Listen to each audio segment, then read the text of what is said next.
we find that a more aggressive presentation, so swiping that fly across their face or dropping it, on those mudding tailing fish, but a little bit bigger fly, let's say in the 2.5 to 4 inch range, works a lot better than that old method of using a 1.5 inch crayfish pattern and just kind of dragging it or little skips along the bottom. That was Kevin Morlock describing how he presents the fly for carp. We're going flats fishing today, Beaver Island Lake style. This is the Wet Fly Swing Fly Fishing Show. Welcome to the Wet Fly Swing Fly Fishing Show, where you discover tips, tricks, and tools from the leading names in fly fishing today. We'll help you on your fly fishing journey with classic stories covering steelhead fishing, fly tying, and much more. How's it going, everyone? Thanks for stopping by the Fly Fishing Show. If you want to go deeper with the podcast and take it to the river, just head over to wetflyswing.com/destination to get info on the upcoming destination trips we have going and or some trips closer to home. Head over to Instagram at wetflyswing and you can check out more details there as well. In today's episode, I talked to Captain Kevin Morlock, an expert on carp fishing with a focus on Beaver Island Lake. We hear about his background in the Pierre Marquette, find out how this type of carp fishing is similar to flats fishing in the salt, and why cast for cast carp beats permit every time. Don't miss this one as Kevin describes the plop and why this is a surefire way to not catch a carp on your next trip. This episode is sponsored by Deli Fresh Design, an all-American creator of fine, sustainable fly fishing gear. Stay tuned later in the show to hear how Ross does his part to reduce his waste and impacts with DLD and how he builds great equipment in a sustainable fashion. You can find Fresh Equipment Designs on Instagram at Deli Fresh Design, and you can get 20% off your next order using the coupon code WFS20 at delifreshdesign.com. We are also sponsored by the Gray Drake, who provides high-quality heritage fly fishing tackle while being a good steward of our sport. The new Fall Run fly box they have available for 2019 features small and medium-sized clips on one side of the box and slotted cork on the other. Naturally self-healing and hydrophobic, will hold flies from the smallest midge to the largest stoneflies. Head over to thegraydrake.com and use the coupon code WFS20.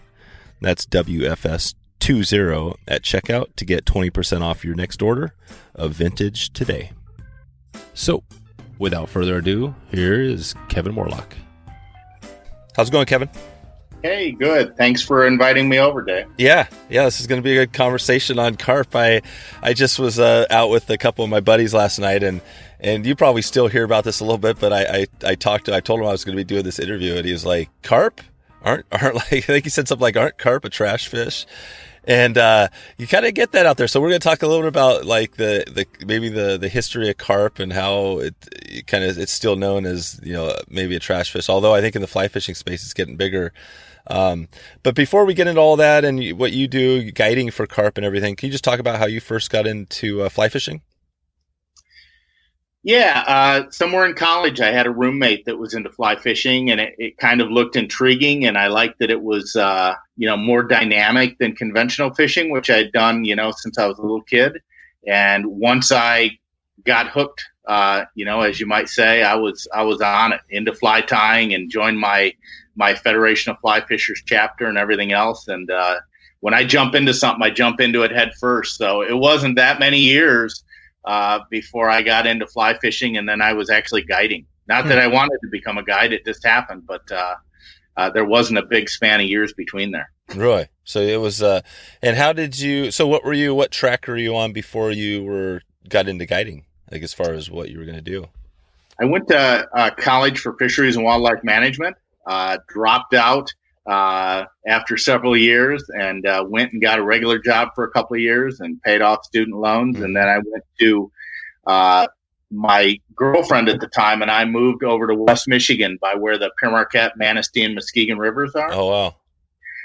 And just she was waitressing, and I was doing boat repairs and had a little custom boat shop. And that allowed me to meet all of the fishing guides and become friends with some of them. And one of them kind of mentored me into maybe getting into guiding, and I ended up being the substitute guide over here for a while during the peak seasons, and that was actually a lot more fun than what I was doing. So that's how I fell right into it. What were you guiding for then when you started out? Salmon, trout, and steelhead. So you're talking about the Pier Marquette and that area, which you found yourself living by, and that was just randomly? I couldn't remember what you said about how you got into the Michigan area. Having no plan, we kind of, at that time in our young lives, and that girlfriend is now my wife of 20 years, but we, instead of, being career oriented and everything else, we decided on where we might like to live. And my family always had a cabin in this area. So we just moved over here, and then we're going to figure out ways to make a living after that. Cool. That's awesome. So the family cabin. So you guys moved up there. That got you into the pretty much one of the great steelhead areas of the whole Midwest, right? In that area. Couldn't have been luckier. Yes. Yeah. And you didn't even realize, and then you get into it. So you start steelhead fish or guiding and all that. And then how long from there until you get into the carp thing? Wasn't too many years after that. I was probably being a full-time guide just 2 or 3 years after I did my first guide trip.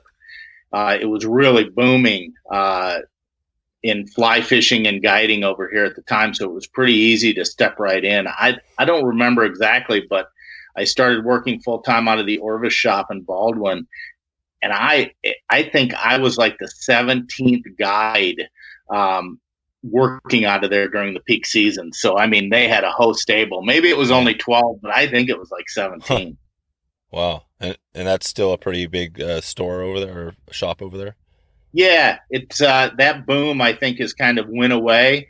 Everybody always said it was the river runs through it boom. I don't know if that's true or not, but it's actually, there's less guides around here now than there has been in the last 20-some years that I've been working and living over here. Sure. Okay. So basically, well, and that's what I want to dig in here today, is just on the carp fishing, and maybe before we, get started, on kind of some of the details here, you could talk, Beaver Island, I guess that's the area that you hear about. It sounds like a pretty amazing place. Can you describe Beaver Island and that area, just kind of what it looks like in the fishery to somebody who hasn't been there?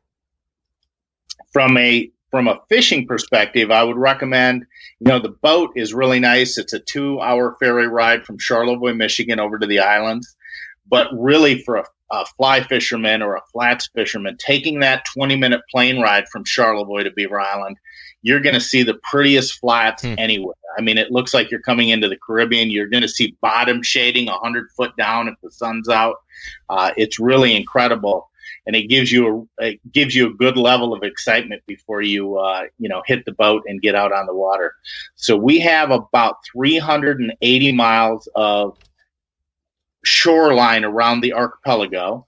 There's about 12 or 13 islands, depending on how little you count an island. Some of them are just clumps of bushes now. The water's been coming up for the last couple of years, so things are changing. We've lost shoreline. But the water couldn't be clearer, and we see every carp before we catch it. That I don't think we've ever caught a carp, blind up there. Okay. You see them before you catch them. So that's kind of neat. Wow. And so is this unique? It sounds like it's pretty unique to that area. Are there other areas, that have these similar sort of fishery where you're, what you guys are doing, or is this kind of unique? So it seems to be a northern Great Lakes thing, being on the fringe of the carp's habitat, the northern fringe, and it seems to be correlated to warm water and cold water. So in southern Michigan, you've got the same thing, but it ends really quick as soon as the water warms up, maybe to the mid 70 degree level. And then as you go up, they seem to linger a little bit longer. So take Traverse Bay, I was never able to find any number of carp there past 4th of July, but mid-June, there's tens of thousands of carp all over the place, spawning and hanging out in the shallows for the warm water. But, just 2 weeks beyond that, the water temperature would get higher, and they move offshore and they were just not available to try and catch. So the further you go in Lake Huron and Lake Michigan, the later the season maintained. And it really never goes away. I've never been on Beaver Island past mid-August, but I have caught carp there in mid-August. Okay. Wow, it sounds pretty cool. Well, maybe we can start off, digging into this and go back to my buddy, Russ, who was talking about, the trash fish stuff. Could you, make the kind of the pitch for, and I guess you do also hear things like the poor man's bonefish and all that stuff. Can you kind of make a pitch for why somebody would love maybe trying out the carp fishing, like what you guys do out there? Yeah, I guess there's two ways to look at that, right? I'm happy every time I hear people shun away from the carp fishing, because I love looking out at 380 miles of shoreline and not seeing anyone else doing it. Right.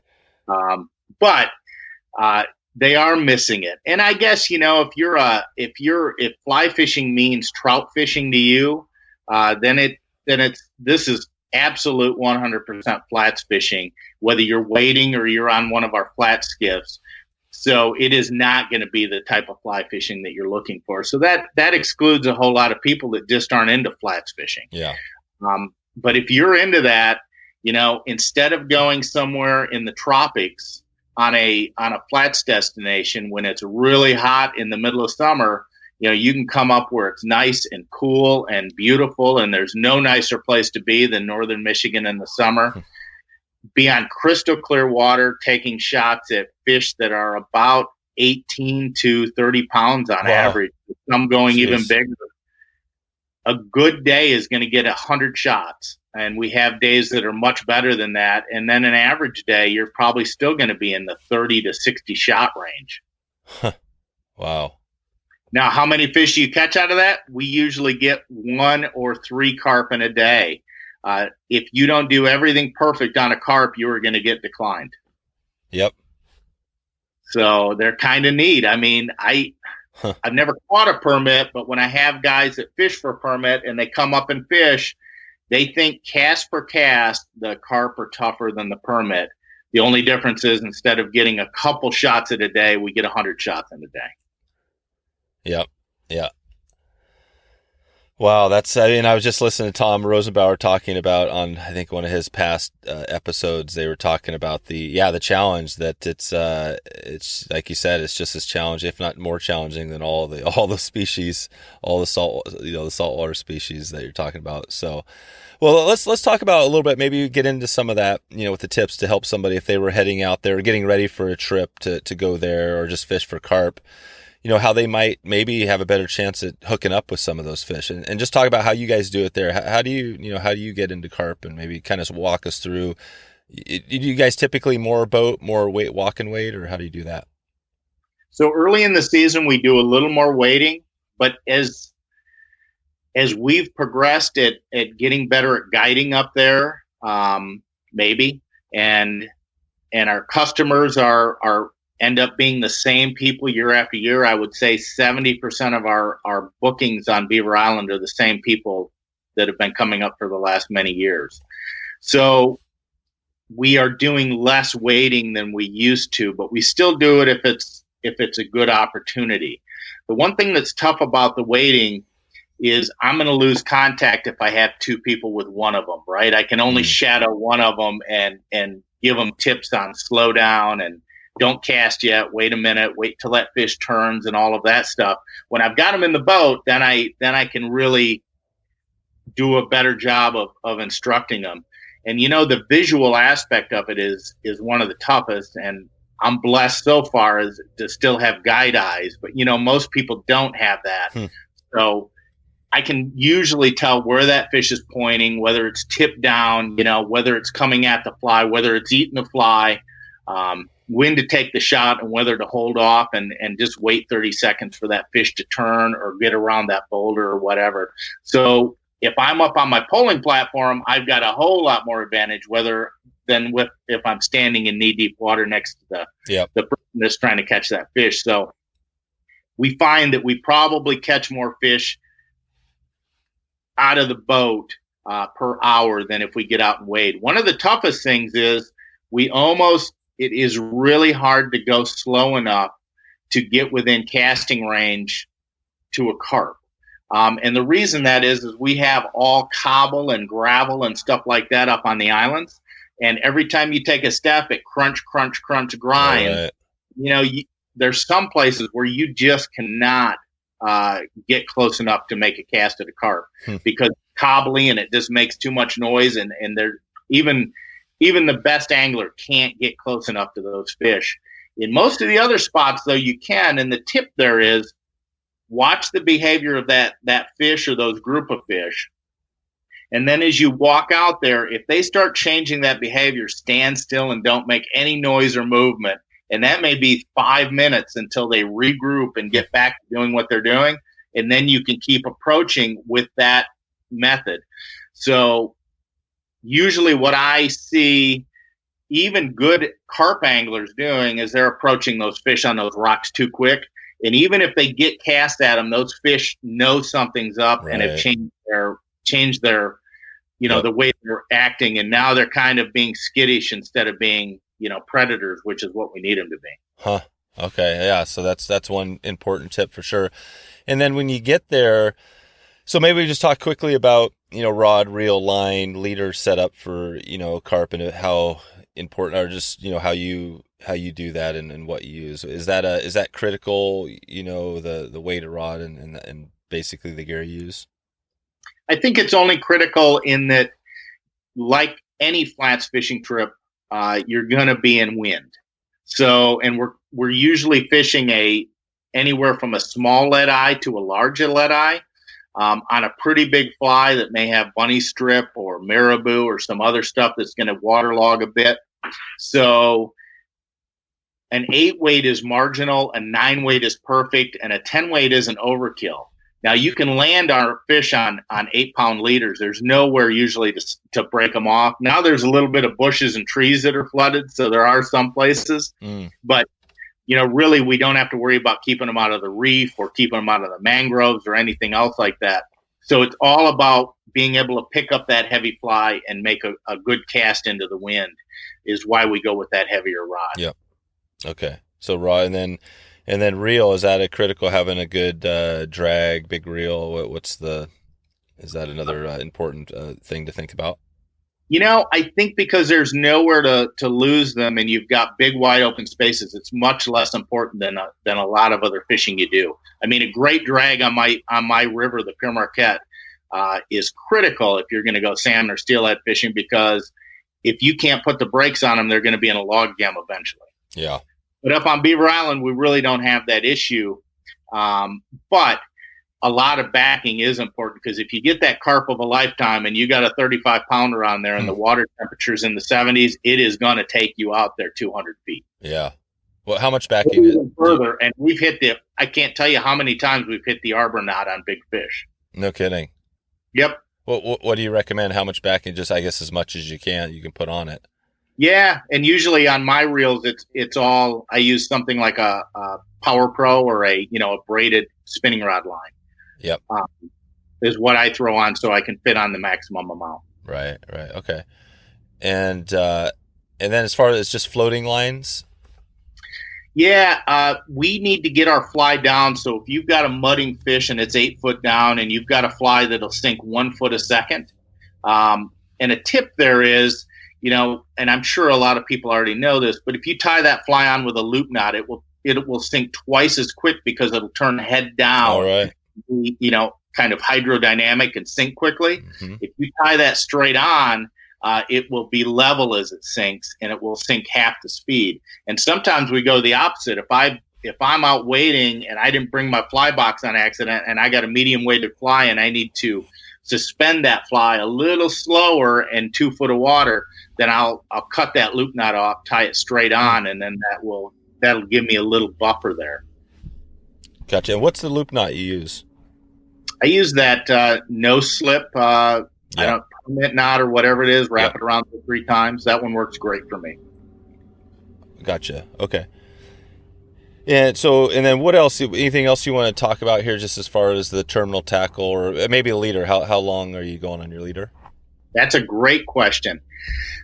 I guess I should go back to, you asked about the floating lines. We need to see the end of the fly line because usually we can't see the fly. And I have to have that fly right in front of that carp. So I guess I could maybe digress to the biggest mistake people make with carp, and they don't realize how poor their vision is. Those carp can see about one fish length ahead of them. Now, they can see you in the water, and they can see the boat or sense the boat from a much further distance. But as far as seeing a fly, I figure it's about one fish length in front of their eyes. So you've got to get the fly into that zone, and most people are too used to pike and smallmouth bass and all kinds of other fish that were made to be predators.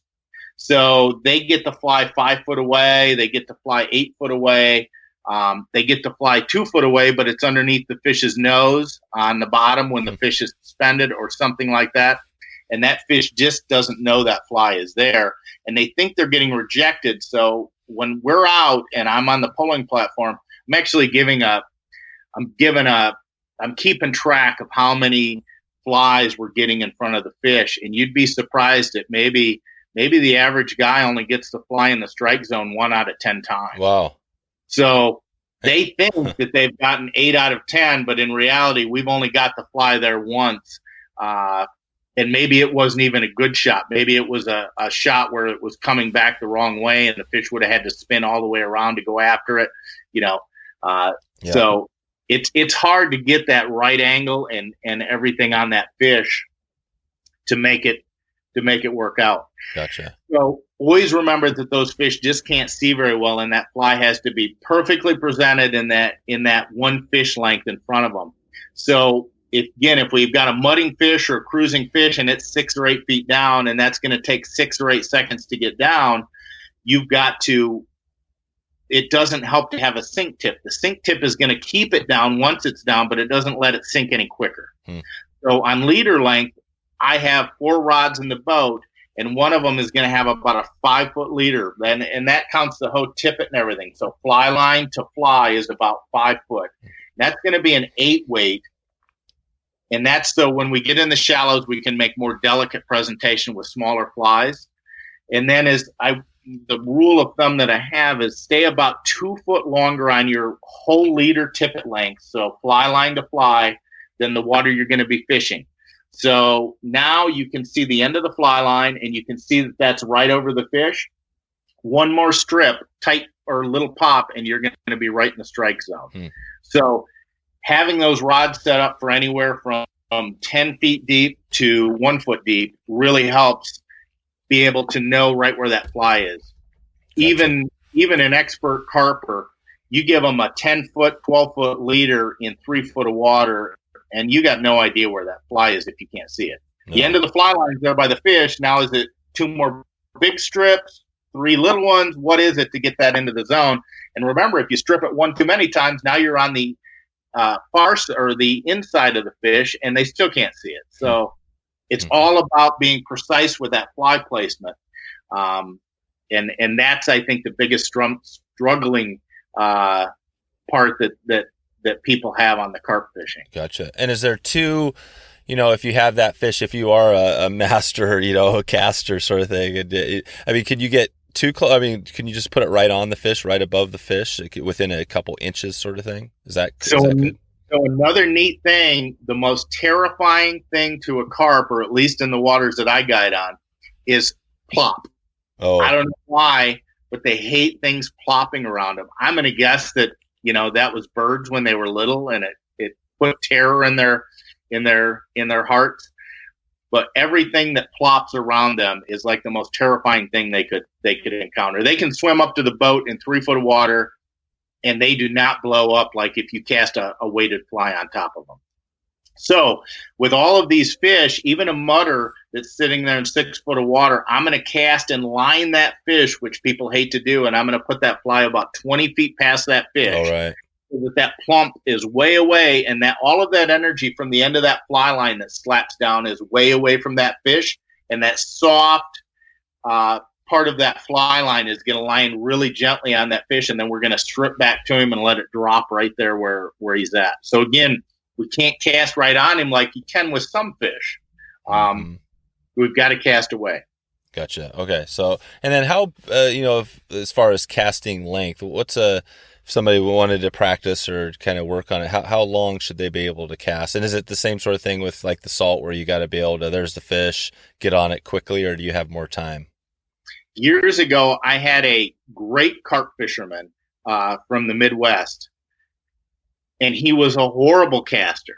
I mean, just horrible. Practicing fly casting must not have been his thing. But fly fishing was his passion, and carp fly fishing was his passion.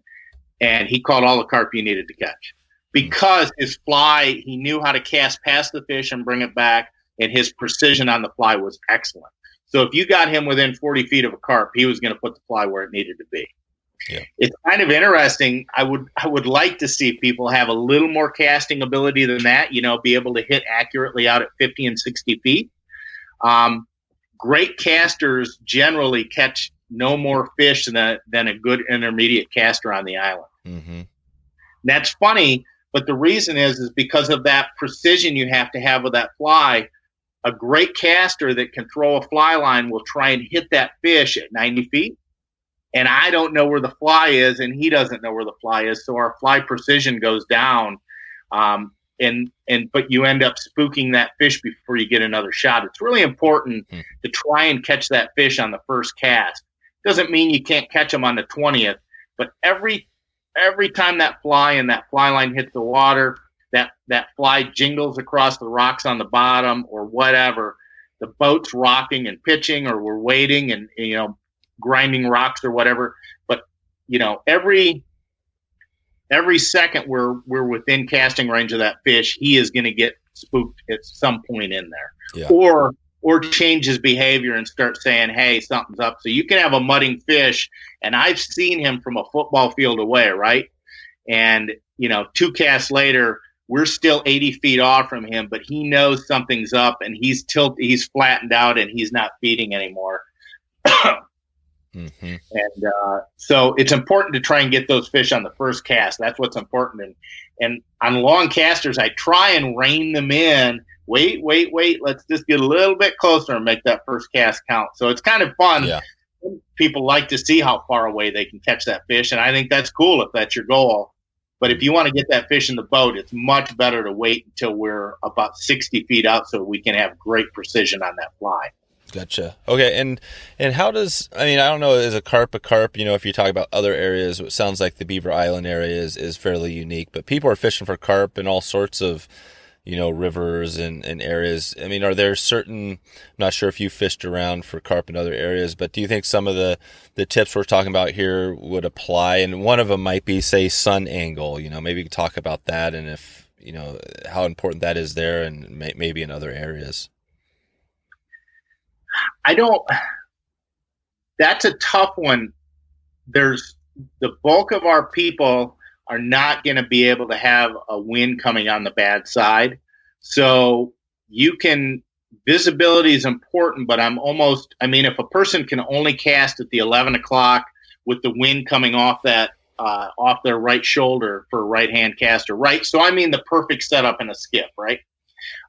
Then me being able to see the fish and them being able to see the fish is secondary, because if they can't make the cast, it doesn't matter if they can see the fish or not. Mm-hmm. So I think that I'm almost always dictated on how to approach. So as I'm going out, and I know I have a left-handed caster who has intermediate abilities, and we've got pretty breezy conditions, and we're only going to be able to cast at that window on the left side of the boat between, let's say, 9 o'clock and noon.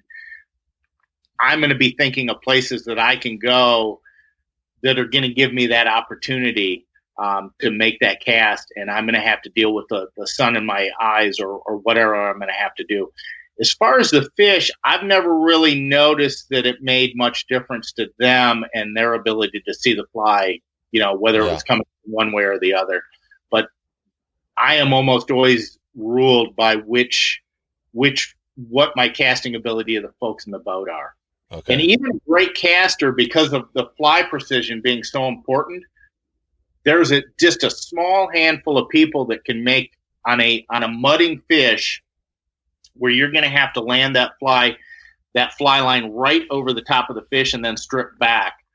There's very few people that can make a long, a 50, 60 foot, I'm calling long, offhand cast that's going to be within that 3 foot window of being over the top of that fish.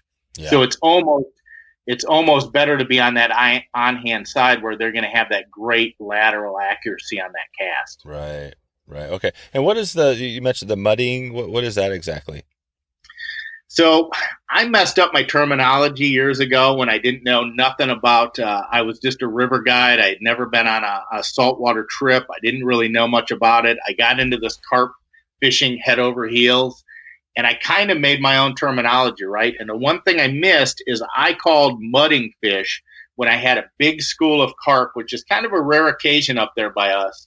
And they will have the water so turned up that you can't see individual fish. You're just going to casting into a mud cloud, and maybe there's a rich spot of mud, or you see a tail, waving, and you're going to target that. And I called that mudding. And then I called tailing any individual or groups of fish that we could see. And there's the hoe fish. He's tipped down. He's got a little bit of silt and mud coming off the side.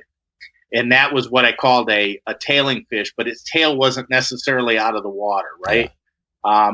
And that terminology was wrong. So since then, I've tried to correct that and only call mudding fish what they do, in the rest of the world. And that's a fish that's tilted down. He's puffing mud, he's feeding on the bottom. And a true tailing fish up on the Beaver Islands is something we only see. I saw one tail out of the water this whole year. They have an innate ability. So you've got a carp that's 3 foot long. It's mudding in 18 inches of water, and he knows exactly how to keep his body angle so that his tail does not break the surface. They are masters of that. But every now and then, and again, it only happened once this year, every now and then you will come around a corner and you'll be like, I don't remember a patch of lily pads being there. And really, we have almost no lily pads on the island. And then you're like, then it's a half second. You're like, oh, I know what that is. Cool. So you've got a whole school of big old tails blowing in the wind, and they look like that. So that's something cool. I dream about seeing when I come around the corner. Those are happy fish. Yeah. Wow. That's cool. All right. Well, now let's go back to just on the fishing. So, again, somebody's heading out there. Anything else we want to talk about to make sure? It sounds like it's fairly straightforward as far as the lines and leader. Well, you did make the one tip that you want to have your leader at least 2 feet deeper than the water depth. Was that correct? Yes. Yeah. Yep. So that makes it easy to set that up. So anything else if they're coming up there, say they're going to plan on fishing up there with you, or maybe we can just talk in general about carp. I mean, that may be a little bit more challenging, but any other tips or anything you want to talk about that might help somebody get into some fish? So I'd say right up there with one of the top mistakes people make. And I only know this because people come up and tell me about the situation where they tried carp fishing a few times. And it's when they go, maybe they drove up to Traverse City to try this whole thing, or maybe it's on the lake that they live by, right, in Indiana or what have you. But what they'll do is they know that those carp are active in May and June when the spawn is on. And that's when they'll go out and they can see those fish splashing around, and they make some casts, and maybe even they foul hook a fish, right? Yeah. And they're like, those fish where I live just aren't interested. I can't catch spawning fish either. One time in 16 full summers of guiding for carp on the islands, we've caught a fish. My buddy Alex threw it one maybe 2 or 3 years ago at a spawning cluster, and a little male broke off and ate that fly. And I've never seen that before. And, they are nearly impossible fish to catch. But what you're going to have is you're going to have fish in that area that are individuals and doubles and stuff like that are either just got done spawning or they're just thinking about getting into it. And those fish are 100% catchable. Yeah. So I will see spawning activity and I will go right there and I will fish in that area. But we avoid breaking up the spawning clusters. So we try not to let them run into us. If we're waiting, we try not to let them run into the boat. And then we shoot at those satellite fish that are around that area. Okay. I'm pretty certain that spawning fish are pre-spawn fish are attracted into that area with all of that commotion. I don't know if you've seen carp spawn, but they throw water 10 feet in the air and splash around, and you can hear them 2 football fields away on a calm day. Yeah. And the neat thing about Beaver Island is, again, that quick learning curve because of the crystal clear water. It takes a whole lot of guesswork out of it. How I feel confident that those other fish are attracted is because I see other fish beelining out of the deep water straight for those spawning groups of carp. Let's take a quick break from a word from our sponsors. The Gray Drake. Since 2014, the Gray Drake's mission has been to provide high-quality heritage fly fishing tackle while being good stewards of our sport. They use sustainable cork instead of silicone or foam inserts in their fly boxes. These cork inserts are naturally self-healing and hydrophobic and will hold flies from the smallest midge to the largest stoneflies and hoppers. Be on the lookout for the new Fall Run fly box available in 2019. This aluminum fly box features small and medium-sized clips on one side and on the other slotted cork, which is perfect for bombers and skaters. The Gray Drake also produces their classic vintage leather fly wallets, handmade and sewn with care from USA leatherworkers. This is a piece of tackle you can be proud of to pass down to the next generation. Conservation is the key with the Gray Drake, and they support great organizations including Utah Stream Access Coalition and Trout Unlimited's Wild Steelheaders United. Head over to thegraydrake.com to check out their classic selection of fly boxes and wallets today. We are also sponsored by Deli Fresh Design, a company that makes sustainable fly fishing gear in the heart of Denver, Colorado. Deli Fresh blends old waders and Cordura canvas to make rugged, river-tested gear, such as fly wallets, koozies, and their classic sling packs. You can listen to the full podcast interview with Ross, the founder of DLD, at episode 79 of this podcast. But take a quick listen to a short clip from that interview that gives an example of how Ross reduces his waste with his personal actions as a business and highlights his dedication to conservation. But as a company, I'm trying to reduce my impact by riding a bike or taking the bus or shared cars, stuff like that for commuting. And then, when I go fishing, I'll get in a car, but I try to go with other people. And so I think there's things that as consumers that we can do on a daily basis. My own mentality of doing those things on a daily basis, like driving or riding a bike, and then trying to see what materials I can use that reduce waste, or what I'm trying to do as a person and as a company. Let's help Ross and DLD do great things today and this year for fly fishing and conservation. All of DFD's gear will help you spend more time casting and less time juggling your stuff. To see these great products, go to Instagram and follow them, where you can see their latest designs, or you can head over to delifreshdesign.com and use the coupon code WFS20 to get 20% off your next order. That's delifreshdesign.com. Okay, back to the show. So you mentioned time. What is the best time if you had to pick one time to go up there and fish it? So I'll give you 2 best times, right? If we get warm weather early in the season, so we're going to get up to the island about May 15th this year, and if we have good weather, warm weather, hot weather, that will be the best fishing of the year. I mean, it'll be unstoppable. Every carp and every smallmouth bass and every pike will be in the shallows to avoid being in that 42-degree water that's out in the open lake. So that will be the best fishing of the year. Now, the weather's more turbulent. On an average day, you might have to wear a jacket that time of year. I mean, the ice has only been gone from that area maybe less than a month. Oh, wow. It broke up. So it is still pretty, spring-like when you get up there. But that is great fishing, and that's when I would recommend that all beginners go, okay?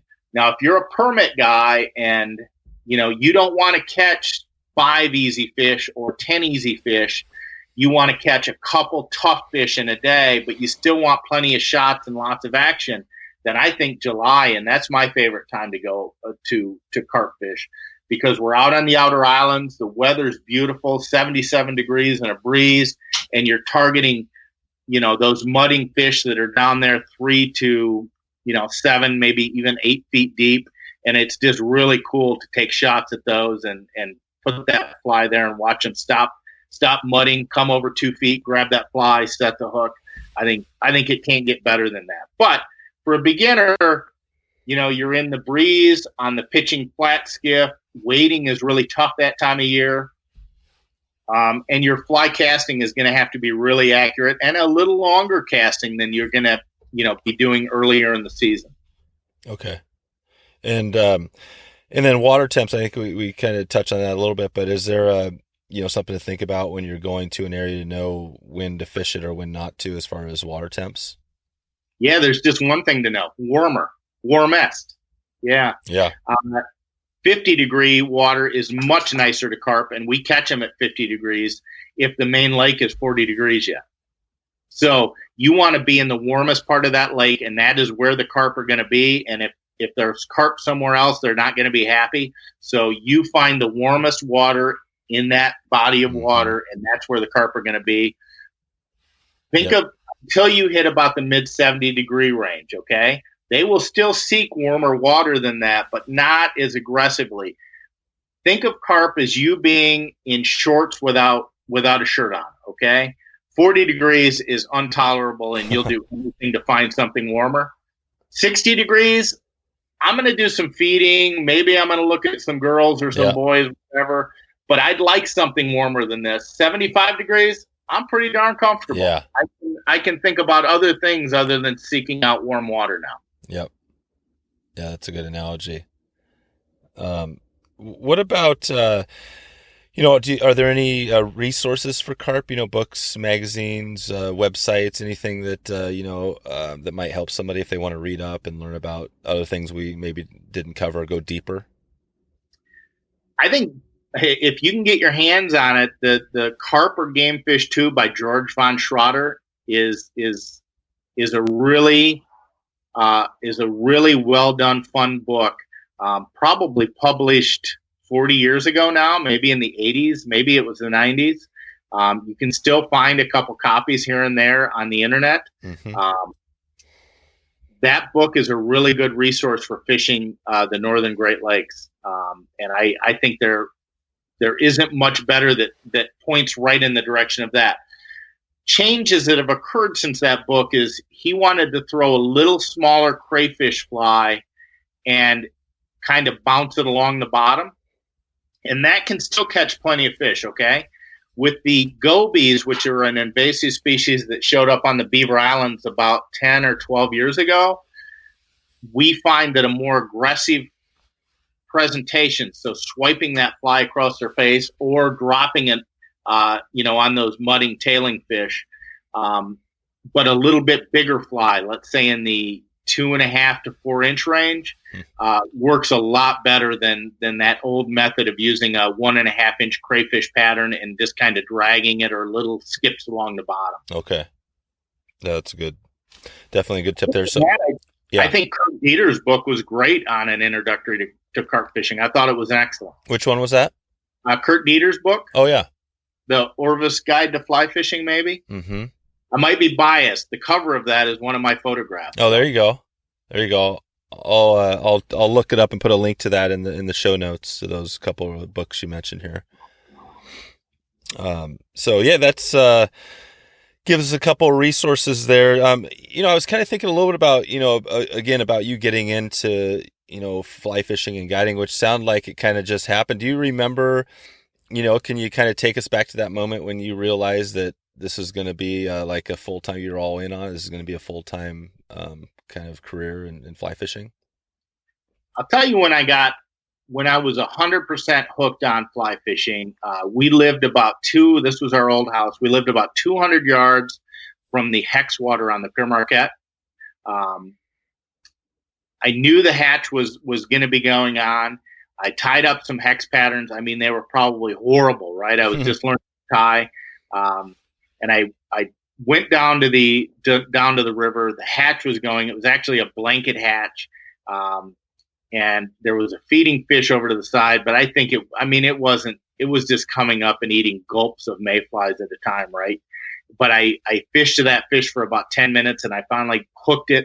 And I had caught plenty of trout before then on a fly rod, but something about, that fly coming straight off the vise, me walking down to the river, fishing that rising fish and then hooking it on that fly that I just tied and landing it. I was all in at that point. Right. And that was, and then was the guiding was kind of, like you said, not too far off from that point? Yeah, probably 2 or 3 years after that, maybe a little longer. I'm not a great one at keeping track of numbers. Yeah. But it was shortly after that. Yes. Gotcha. And did you, couldn't remember if you mentioned, did you just kind of teach yourself, or did you have any mentors that helped you? Well, no, you did. Yeah. You had the one mentor, your friend that got you into it. Were there other folks out there that you could note that helped you along the way? Sure. Dorothy Schramm and her husband, Jim Schramm. Dorothy was the founder of Fly Girls. I don't know if you've heard of that fly fishing club. And Jim is the dam expert for the Federation of Fly Fishers, which I think has a different name now. Yeah, Fly Fishers International. Yeah, so they live just, let's say 40 minutes from where we live here. And they are wonderful people that will do everything to help beginners and help clubs start. And I couldn't tell you what great mentors they were. The other people in that fly fishing club, and then Walt Grau, and he was the one that got me into guiding. And Walt has always been wonderful about telling me exactly what something was. He never that I knew of held back on telling me a great spot, a technique, or anything.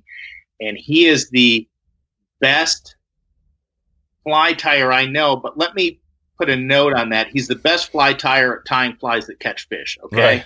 He's not a guy that makes pretty flies to go in fly shops. He's a guy that can figure out, the fly you need to use to catch, steelhead on a swing around this, these rivers here or whatever else. He is an incredible tyer, and he's a very inventive fly fisherman who brought the two-handed spay rods and everything. Oh, no kidding. Yeah, to this area. One of his customers brought him up and went Atlantic salmon fishing, and they obviously used two-handers up there. And Walt's like, "Wow, I could use these here." So he started using them, and his company is actually the Spay Rod Outfitter and Guide Service. And he might be a great one to have on your podcast. Yeah. What was his name again? Walt Grau. Walt, how do you spell that? Grau. Just went out like riding with him last night. Oh, cool. Yeah, that's awesome. So he's fully into the steelhead salmon game. He has been a full-time guide here. I don't know, maybe about 40 years. Yeah, that's cool. That's always the challenge with the show. And I actually had a bunch of steelheads episodes early on, and I kind of slowly transitioned to a new season. And I there's a lot of people from the Midwest I never got to. I mean, just one guy, I was looking at OPST last night. I think it was on social or something. And Pinchkowski, Dave, he's there's all these names of people out in that region that I'd love to get on the show. And I hope to eventually, and I'll definitely note this person as well, because steelhead's definitely one of my passions. You mentioned the FFI. And I just want to note that Len Zickler, the CEO I had on in a past episode, we talked about the kind of history of, Fly Fishers International Federation, that whole thing. And it was really interesting. A lot of things I didn't realize about them that you don't hear about, but they definitely have a good resource over there for people that want to learn more about fly fishing. So we're doing pretty well here. I think I just had a few more that we can kind of knock out here, and I think we're going to be good to go. And one of them was, we kind of covered the mentors and some of the folks that you're involved in. I just wanted to touch again on flies, because we talked a little bit about this, but, if you had to pick maybe one or two flies, your go-to flies for carp, what would they be? It's going to be different, I think, here in the Great Lakes than it's going to be anywhere else. So I can only speak to the Great Lakes. Yeah. I have picked one other place. I got invited several years ago to be a guest out for the Trout Slam in Colorado, in Denver. Yep. And in my whole day of fishing that tournament and seeing plenty of carp and throwing to plenty of carp, I caught absolutely zero. So that's how good I am at catching non-Great Lakes carp. Yeah. So Here it is all about the goby. I think I heard that the goby is the largest biomass of fish in Lake Michigan, or maybe the whole Great Lakes now. Wow. It's an invasive species. That's not good, but they're here, and I don't think there's any way to get rid of them at this point. The good news is they seem to be soft and delicious, and they make fish grow big, and fish like to eat them. So my goby pattern, if I had one fly, would probably be the one I would go to. I think there's a link to the old version of it on our website under the flies section. Okay. But it's a double articulated. It would look like a sculpin pattern. And that would be the one, if I could only have one fly, that would be the one at this point that I would go to. And that's probably not changed in the last dozen years. Yep. Okay. And so really easy though. I've got a pattern called a carp breakfast, and it's actually in a few fly shops. And that fly is basically just a kind of a modified woolly booger. Okay. Yep. The trick is to use a curved, it may be called a limerick salmon hook that has that gentle curve going from the eye to the bend. Mm-hmm. If you take your marabou and you wrap that deeply around that tail, and then you trim your bottom hackle on your fly, right? These are going to do two things that are going to make that fly absolutely, and then you put your lead eyes on the bottom. You're going to do those three things are going to make that fly absolutely parachute, hook up to the bottom, and that is critical on any fly you want to catch the carp on in this rocky water in northern Great Lakes. So you've got to have that fly absolutely 100% hook up all of the time, or it's a nightmare. And that pattern is one that you could catch carp anywhere if you tied it unweighted, bead chain, small lead eye, medium lead eye, and large lead eye in 5 different color variations, and you would need nothing else. And there couldn't be an easier fly to tie. Yeah. I got you. It's got the tail. It's like a marabou tail with a chenille body. Yes. Yeah. But bring that marabou tail and wrap it just as hard around the bend of that hook as you can. Yeah. And that's going to create a parachute effect. And what that also is going to do is it's going to stand that fly is going to stand up at about a 45-degree angle on those lead eyes with that marabou. And that marabou, even if you don't move it, is going to swoosh. And that carp can find that even without giving it another pop, because the thing is, so you've got a carp that's coming at the fly. He doesn't have very good eyes. Maybe he doesn't see it. Maybe you're going to have to give it a hop to move it. But if you move it 3 hops or 2 hops because you're excited, now you're out of the strike zone. And even if that carp is just crazy to eat it, you're going to have to recast to get it back in the strike zone. So I love those flies, and that goby kind of does the same thing with the double articulation and no weight in the back. Excuse me. Mm-hmm. That tail will wave a little bit as it sits there on the bottom, even without being moved. Gotcha. Oh, that's cool. Yep. The marabou is all good stuff. And I'm just looking at, you're on your site under Carp Flies. You have a couple other ones. The let's see, I guess Anderson's hammerhead, and then Morlock's beast bait. Yeah, there should be some more on there. There should be my goby pattern on there. Okay, yeah, I might be just missing. Oh, yeah, I see it above. Yep, got it. Yeah, Morlock's goby. So, I see it. Okay. Modifications on that. I now use a 60-degree Gami jig hook in a size 1, and that's because we've lengthened that fly out. It used to be about 2.5 to 3 inches long, and now we've got it lengthened out to about 3 to 3.5 inches. Gotcha. Okay. Yeah, it's pretty long. Now, instead of using those old hooks, which were cheap egg hooks, and then cutting off the bend on them, and just using the shank part, we're using those fishman or fish skulls, things that you would tie what's the name of that fly? The multi-articulated flies that cost a fortune at the shop. Okay. Right. Yeah. So we're using those articulations in the small, medium, and large size to make that fly now. Oh, okay. All right. And small and medium, those together on that Gamakatsu 60-degree hook are the perfect length right now for the carp. Oh, cool. One thing about Beaver Island, and it's kind of strange. the river, the Pere Marquette, has hardly changed since I started guiding it 20 years ago or so. Other bodies of water that I fish really haven't changed. Beaver Island has never been the same one year to the next. So 10 years ago, we had a prey item, this goby that wasn't even there, and now they are everywhere and the most abundant food source. And now we've had low water, and now we've got high water flooding even small trees now. So every year we go up there, the whole landscape is different, and the fish are acting different than they were in the past. They're giving up one of their favorite bays because it's flooded out, and now they're over here, which is holding better water and whatever. So it is really neat that even after 16 full summers on the island, it is not no year has been the same as the last one. And on the flooding out, what is that about? Is that just changes in the climate change or the environment, or do you know why that's getting more water's coming in? More water's coming in, but I've never heard anyone say why, right? More snowfall, more rainfall up in Canada. I don't know, because it rains down through Lake Superior, then it comes into Lake Huron and then Lake Michigan, and then ultimately goes out through Lake Erie and Lake Ontario there. But gotcha.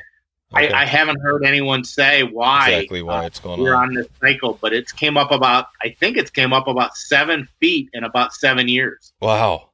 7 feet. Yeah, that's It is lapping over people's yards that have shoreline property now. There you go. Well, I'll leave if anybody's out there, maybe somebody listening to this can, they know a little more of the background. Maybe they can leave a comment in the, in the blog post for what they think, or just, reach out. That'd be good.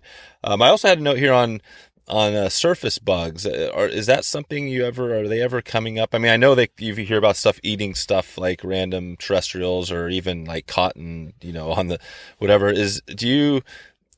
they going to take potato chips and stuff like that too? I've never seen surface feeding activity on Beaver Island. Steve saw them clomping emerging mayflies. Maybe that was the wrong word. He saw them feeding and breaking the surface on emerging mayflies this summer. I saw that once about 50 miles away in the Upper Peninsula from Beaver Island. Before I was guiding for them, I was camping up there right on the water. I may have even been sleeping in my boat, right? And I woke up, right at sunrise. And I could hear surface commotion, and holy cow, the carp are feeding on mayflies that are sitting on the surface.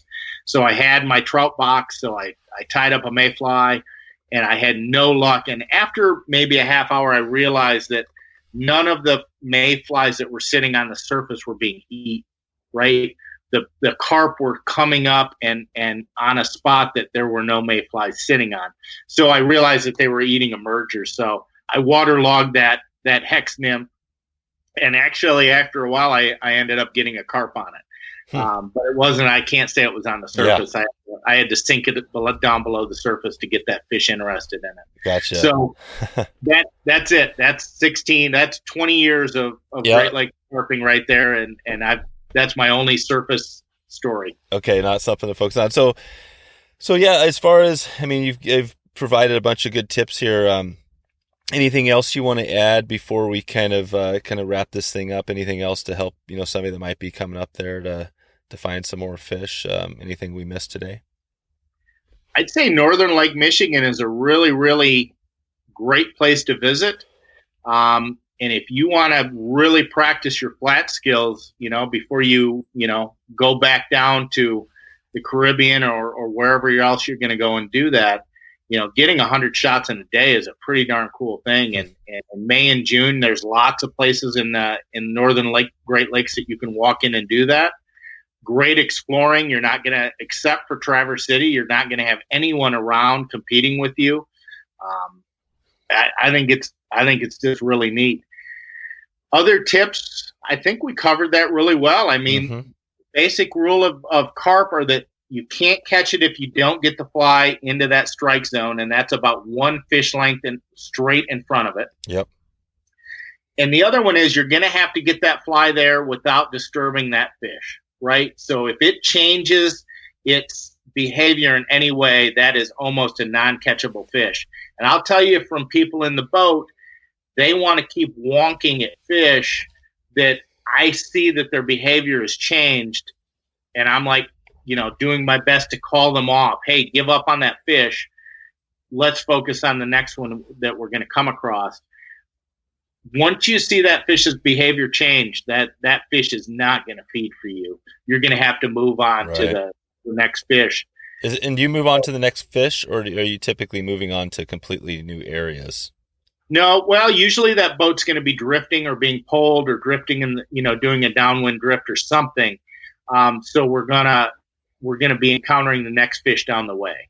Okay. Very rarely are we anchored or staked out, in one spot and letting the fish come to us. If we were walking, that would be the case. Yeah. If you're walking, what you want to do is think of watch those fish before you get in the water and say, okay, if I stand right behind this boulder, if I sneak out to behind that boulder, and every 90% of the fish I can get a cast to from there, and almost none of them are coming behind that boulder that are going to spook from me, then that's going to be the perfect place to set up that hunting location and go after those.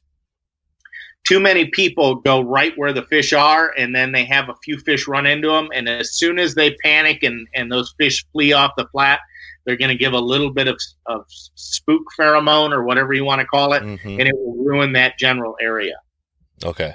If you want to test that, just go out there and do just what I said, and then stand there and watch the fish come in happy as can be, and they're going to get 60 feet from you, and they're just going to stop, turn 90 degrees, and go back towards deep water. You're going to be like, wow, why are no fish coming in here anymore?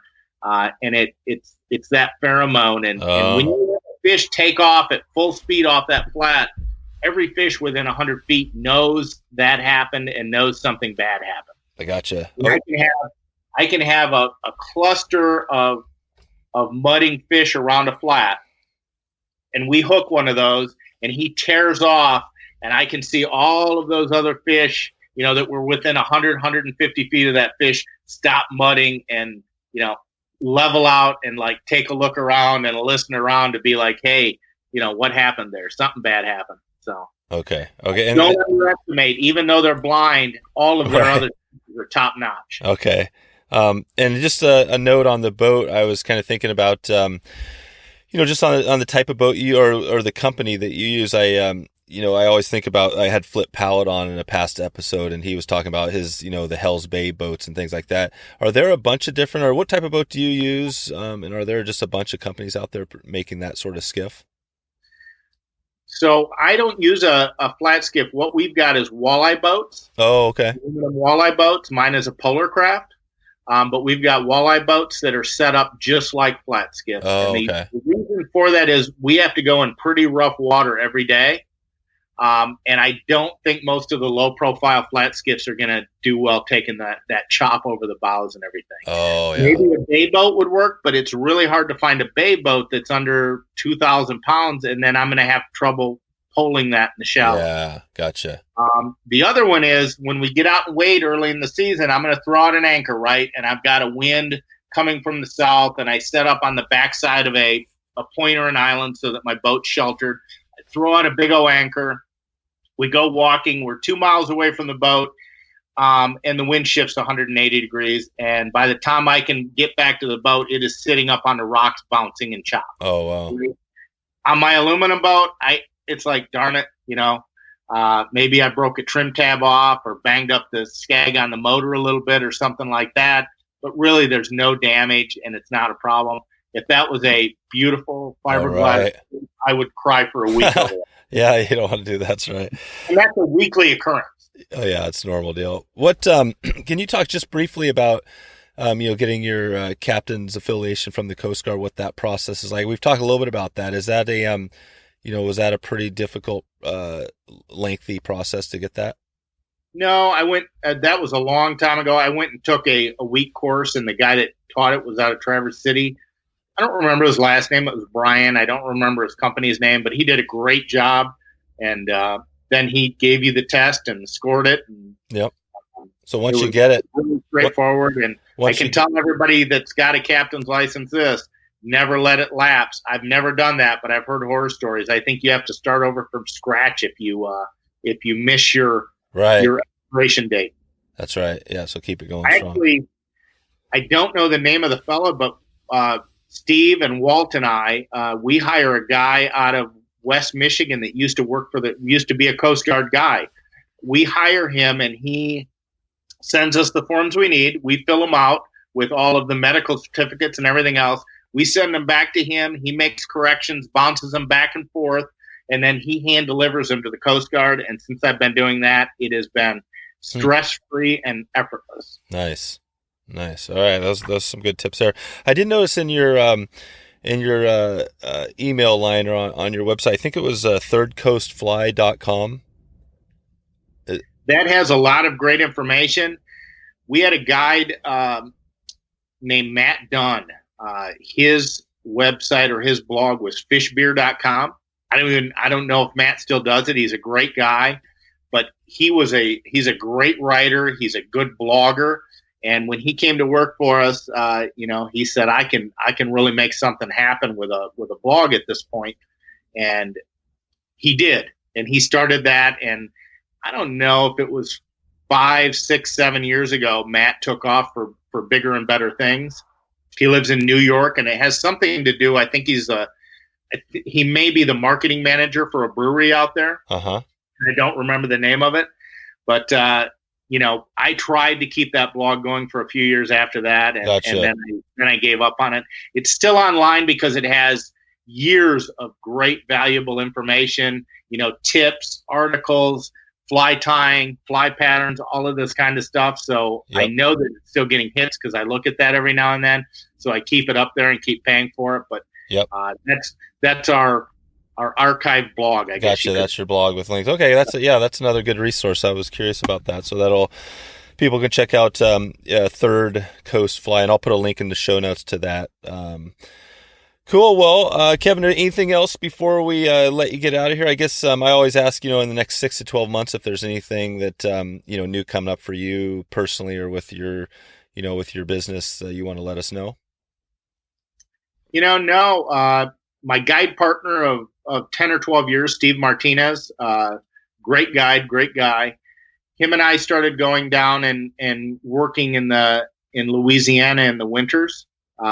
And that has been a really fun new adventure, learning all of that water and taking our people down there and showing. We make a point. We don't do any advertising or marketing down there. We just bring our customer base down there. So we take up a little spot on the water. But we try not to compete with the locals at all. But we really enjoyed that. And the carp fishing skills translated 100% perfectly to what we needed to know for those redfish. All right. So yeah, that is so good, knowing how to lead those fish and put that fly right where it goes. And our carp customers transition perfectly over to redfish. So that's kind cool. That's cool. That's awesome. So you basically built, like a lot of the good guides, once you build your clientele, you get returning clients, and then they're following you around down to these other areas. That's pretty awesome. Is that kind of the way it's working for you? It's worked exactly that way. And it's kind of neat because when you develop a relationship with your customer, or they develop a relationship with you, I've got many folks that I fish the fall steelhead or salmon season with, then the spring steelhead and salmon season or steelhead season, then carp fishing on Beaver Island, and then redfish down there. So, they get almost all of their fly fishing in, and I get to spend time with my buddy, them, and vice versa. So go out to dinner and have a few beers at night. And down there we keep a big old chest full of oysters and beer, and you got a grill there to grill them up or eat them raw. It's dang, it's really cool to kick back and do that. Yep. Yeah, that's another. Yeah, the redfish. I've had a couple of guests where we've chatted a little bit about that, but I think I need to dig back into that and get another episode. Because I wanted to get down there for sure and give that a shot. So, all right, Kevin. Well, I think that's about all I have for you. And it's if people want to find you, indigoguideservice.com is the best place. Yes, that's perfect. Okay, and do you do the social media thing or any of that stuff or? Terrible. I don't. I'm sorry. No, it's good. That makes it easy. We'll just go if they want to find you, they can go to the website and go there. And this has been cool. I've really enjoyed the conversations you mentioned. I was kind of thinking of a past episode I had with John McCloskey, who kind of made the similar point you did, that he's over in Georgia and he fishes there, but half the year he's in Alaska, you know, and he does trout spay. That's kind of his thing. And now people come to Georgia to learn how to spay, but he gets his clients ready for Alaska, right? So he's got his Alaska clients, but they come to Georgia to learn how to spay, cast, and do all that. And yeah, it's kind of similar for you. Like you said, you got people that are coming to you that want to go to the salt, and they can train with you before. So that's a pretty unique thing. And how many guides do you think are out there guiding in that area over in the Beaver Island? Just Steve and I. We've never had any competition. No for kidding. Guide. Yeah, it's a really hard place to get to. Wow, there you go. So you guys are the only show in town. That's pretty amazing. And you know, there's thousands of miles of Great Lakes shoreline. We used to have 3 guides, and I dropped back to 2 guides because on the toughest days we were competing for spots, and that just didn't seem worthwhile. Not with so many other areas that you could go and set up a business and start doing that if you wanted to. So, yeah, you know, there on the tough days there really wasn't room for more than 2 of us. Gotcha. How's the? It's not unusual that Steve and I are in the same bay for half a day because it's the only spot we can get out of the wind that has fish in it at that particular time, because it's too rough to get over to this island. It's too rough to get to that island. So we're stuck right here because of the wind direction on that day. And, you know, it works out, but we sure wouldn't want 3 boats in there, right? Yeah, exactly. Cool. All right, well, I'll let you get out of here, Kevin. Thanks for coming in and chatting here about the this fishery. It's pretty awesome. I mean, we have carp out here too, and that's always something, trying to get some tips for people. So it sounds like some of it transitions over, but a lot of the stuff you guys do might be unique to your area. But yeah, I just wanted to thank you for coming on and providing all your tips. Hey, thank you very much for having me. I enjoyed it. Okay. All right. See ya. See ya. So there you go. If you want to find all the show notes, all the links we covered, just go to wetflyswing.com/102. If you're interested in heading out on a trip or just getting more details with myself, you can go to wetflyswing.com/destination to get some details on upcoming guide trips close to home or further away. Thanks again for stopping by and check out the show today. I'm looking forward to catching up with you soon and hope to maybe see you on the river or online.